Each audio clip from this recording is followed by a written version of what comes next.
So guys आज हम exercise 22B ये हमारा चैप्टर नंबर 22 है ट्रिग्नोमेट्रिकल रेशो क्लास 9th इसके एमसीक्यूज करने वाले हैं। इसका जो फर्स्ट पार्ट है उसका लिंक आपको डिस्क्रिप्शन बॉक्स में मिल जाएगा 22A का। अब हम 22B के जो क्वेश्चन है उनको करेंगे और इनका कंप्लीट जो चैप्टर है फुल चैप्टर का लिंक भी आपको प्लेलिस्ट का लिंक भी डिस्क्रिप्शन बॉक्स में मिलेगा, आप उसको भी देख सकते हैं क्योंकि वो उनको हम ऑलरेडी कर चुके हैं। अब ये हमारी न्यू बुक आई है तो इसी के लिए हम एमसीक्यूज करा रहे हैं। अब देखते हैं सबसे पहले फर्स्ट एमसीक्यू है, कह रहा है कि cos A is equals to ये है and sin B is equals to ये वैल्यू गिवन है। दी वैल्यू ऑफ दिस, अब इसकी वैल्यू आपको फाइंड करनी है। अब देखो इसकी वैल्यू अगर आपको फाइंड करनी है तो यहाँ पर आप क्या करोगे कि जब आप B की बात कर रहे होगे यहाँ पर tan B, जब हम एंगल B की बात कर रहे होंगे तब हम रेशोज ये लेंगे, मीन्स बेस परपेंडिकुलर हाइपोटेनस इसके अकॉर्डिंग लेंगे। और अगर हम एंगल A की बात कर रहे हैं तो यहाँ पर बेस परपेंडिकुलर हाइपोटेनस इसके अकॉर्डिंग लेंगे क्योंकि ये एंगल्स हमारे डिफरेंट हैं। यही चीज़ इसमें इंपॉर्टेंट है, इसी को समझना है बस आपको। जैसे कि अगर ये कह रहा है कि फर्स्ट वाले क्वेश्चन में कि cos A की वैल्यू हमारे पास है, मीन्स A एंगल के लिए आपको बेस परपेंडिकुलर हाइपोटेनस देखने हैं। cos होता है हमारा बेस अपॉन हाइपोटेनस, आपको बताइए base upon hypotenuse. Base hypotenuse perpendicular क्या, तो परपेंडिकुलर कैसे फाइंड कर सकते हो आप? परपेंडिकुलर फाइंड करने के लिए आप पाइथागोरस थ्योरम लगाओगे, perpendicular square plus base square. Hypotenuse की वैल्यू √2 इसका स्क्वायर करेंगे इक्वल्स टू परपेंडिकुलर नहीं पता हमें, बेस की वैल्यू 1 का स्क्वायर, ये हो जाएगा हमारा 2 रूट 2 का स्क्वायर 2 परपेंडिकुलर स्क्वायर प्लस 1 को इधर माइनस कर देंगे तो आ जाएगा 2 - 1 1। ये परपेंडिकुलर स्क्वायर यहाँ पर 1 इज इक्वल्स टू परपेंडिकुलर, और परपेंडिकुलर स्क्वायर होगा ये, लेकिन स्क्वायर उठाएंगे तो इधर स्क्वायर रूट आएगा और ये 1 आ जाएगी वैल्यू। तो परपेंडिकुलर और बेस दोनों ही 1 बना रहे हैं और हाइपोटेनस आ रही है √2।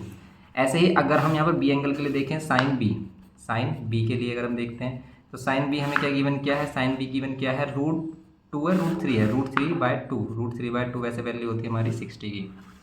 तो हम इसको डायरेक्ट भी कर सकते हैं वैसे, क्योंकि देखो 1/√2, देखो इस क्वेश्चन को ना इतना ज़्यादा टाइम लगाओगे आप, ये बिल्कुल सही नहीं है वैसे। अगर हम इतना टाइम देखें तो इसमें हम साफ साफ देख सकते हैं कि जो cos A की वैल्यू 1/√2, क्योंकि स्टैंडर्ड एंगल है ये क्या है हमारे स्टैंडर्ड एंगल है, और cos A की वैल्यू 1/√2 होती है cos 45 पर।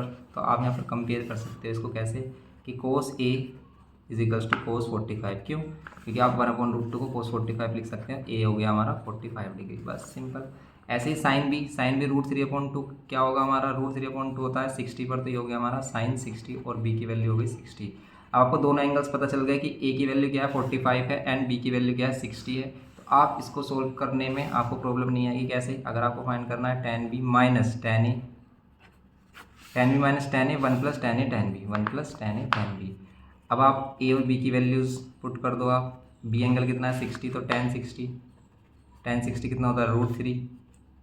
यहाँ पर tan 45 होता है 1 प्लस tan A की वैल्यू कितनी है हमारी 45, और यहाँ पर है tan B की वैल्यू हमारे पास 60 डिग्री। tan 60 की वैल्यू √3 होती है, यहाँ पर tan 45 1, यहाँ पर 1 प्लस tan 45 1 होगा और 1 की इंटू कर देंगे tan 60 वैल्यू मीन्स √3 से, तो ये आ रहा है हमारा √3 - 1 और √3 प्लस 1, 1 प्लस √3 बोलो या √3 प्लस 1, लेकिन ऐसा आंसर नहीं दे रखा होगा। क्यों? क्योंकि रेशनलाइज करके गिवन क्या हुआ है हमें, तो इसको रेशनलाइज करेंगे अगर हम तो √3 - 1 और √3 प्लस 1 से √3 - 1 से मल्टीप्लाई डिवाइड करेंगे, ऊपर क्या होगा √3 - 1 का होल स्क्वायर। क्यों? क्योंकि दोनों सेम फैक्टर हैं, देखो तो इसका होल स्क्वायर बोल सकते हैं, जैसे 2 × 2 2 स्क्वायर हो जाता है, ऐसे ये दोनों सेम फैक्टर तो इसका स्क्वायर हो जाएगा। डिवाइड में a + b a - b तो a² - b², ऐसे करेंगे हम इसको।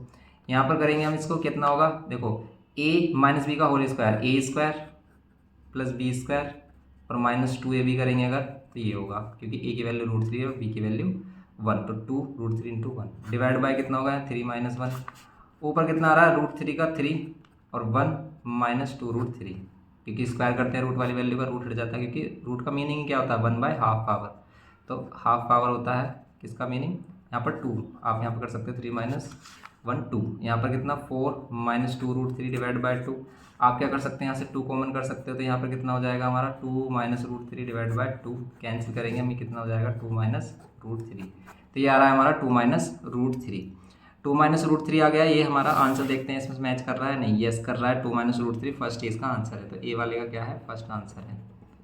एमसीक्यू को आपको हमेशा कुछ ट्रिक्स वगैरह से करना है जिससे कि वो जल्दी से आ जाए। जैसे इस वाले क्वेश्चन को देखें कि from the given figure the value of cos y की वैल्यू चाहिए हमारा, cos y ये था, cos y क्या होगा, देखो cos होता है बेस अपॉन हाइपोटेनस, तो y के लिए बेस और हाइपोटेनस क्या होगा, देखो y के लिए बेस तो ये रहा, हाइपोटेनस ये वाली वैल्यू होगी। अब ये वाली वैल्यू कैसे फाइंड करोगे, इसके लिए आपको देखो 3 4, इस वाले राइट एंगल ट्रायंगल में देखो 3 4, हाइपोटेनस 5 हो जाएगी, ये 5 ये 12 ये 13 हो जाएगी। आंसर कितना आएगा, बेस अपॉन कितना होता है हाइपोटेनस, तो बेस 12 है और हाइपोटेनस 13 आ रहा, तो 12/13 थर्ड आएगा इसका आंसर। देखते हैं कि करेंगे कैसे। ये तो हमने देखते ही कर दिया, क्योंकि इसको आप ऐसे तभी कर सकते हो जब आपको बहुत ही अच्छी तरह से प्रैक्टिस हो इन चीज़ों की, कि आपको ट्रिपलेट वगैरह सभी चीज़ें पता हो। तो अब देखेंगे इसमें हमने क्या किया कैसे है। वैसे मोस्टली बच्चों को ये भी समझ में आ गया होगा जो हमने ओरली आपको बताया है। देखो यहाँ वाई डिग्री है, ये 3 है ये 4 है, तो सिर्फ आप इस वाले राइट एंगल ट्रायंगल को देखो, किसको ए बी सी, अगर हम इसे ऐड कर लेते हैं यहाँ पर डी बोल देते हैं, तो A B C right angle triangle में ये 3 है ये 4 है, 90 के अपोजिट वाली हाइपोटेनस होती है, तो ये हाइपोटेनस है, तो हाइपोटेनस निकालेंगे तो 5 आएगा। आप फाइंड करके देख लेना ये पर पाइथागोरस थ्योरम लगा के, वैसे ट्रिपलेट होती है 3 4 5, ये 5 आ गया। ये 5 है 12 है, ये भी ट्रिपलेट होती है 5 12, तो हाइपोटेनस कितना आएगा, क्योंकि यहाँ पर 90 है इस बार, तो ये हाइपोटेनस, तो हाइपोटेनस कितना आएगा 13, आप फाइंड करके देख सकते हो। तो ये 13 हो गया और ये बेस 12 हो गया, और कोस वाई क्या होता है हमारा, बेस अपॉन हाइपोटेनस, तो ये इसलिए इसका आंसर है 12/13। बस यही करना था इसमें, थर्ड बी का क्या होगा हमारा, थर्ड होगा आंसर। नेक्स्ट देखते हैं इसमें।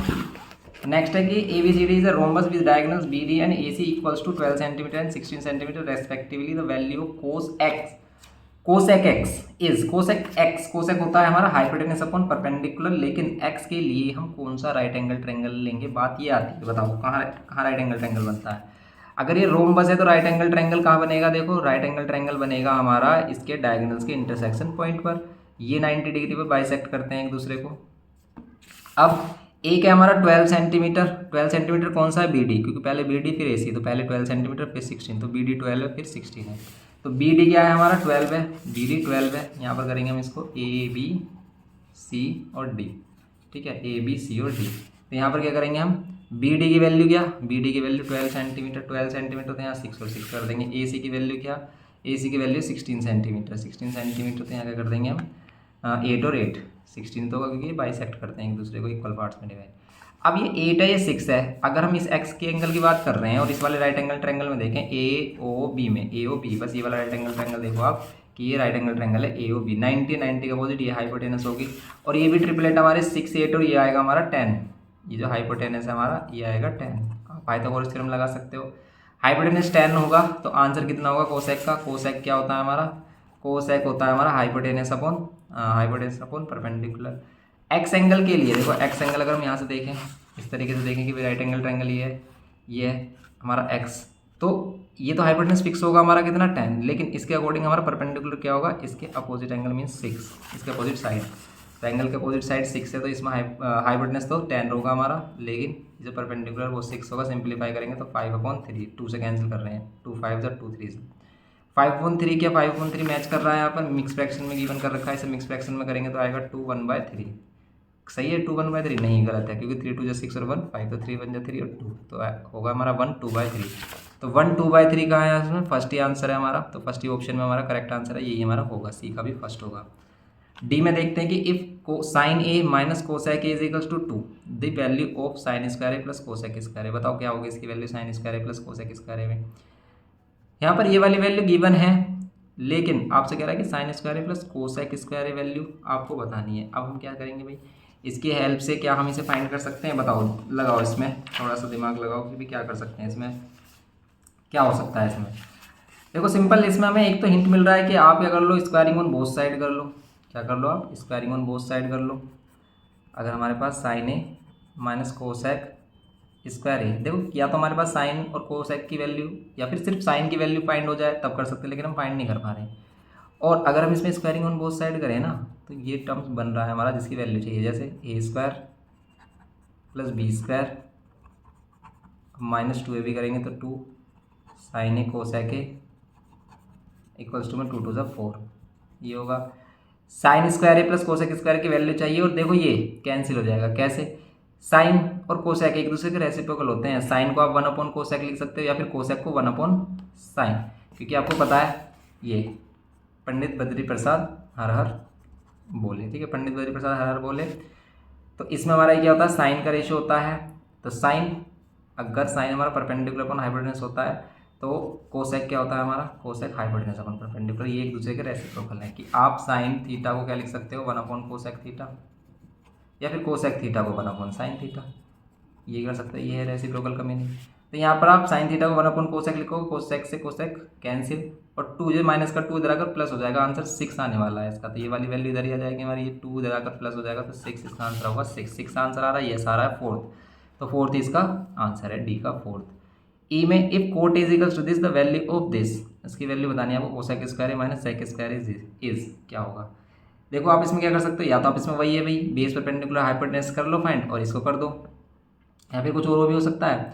और कुछ सेक को टेन में चेंज नहीं कर सकते, मतलब कोट में चेंज नहीं कर सकते, इसको कोट में जरूर कर सकते हैं चेंज, इसको कोट में कर लेंगे, लेकिन सेक की तो बात वही है कि सेक को टेन में कर लो।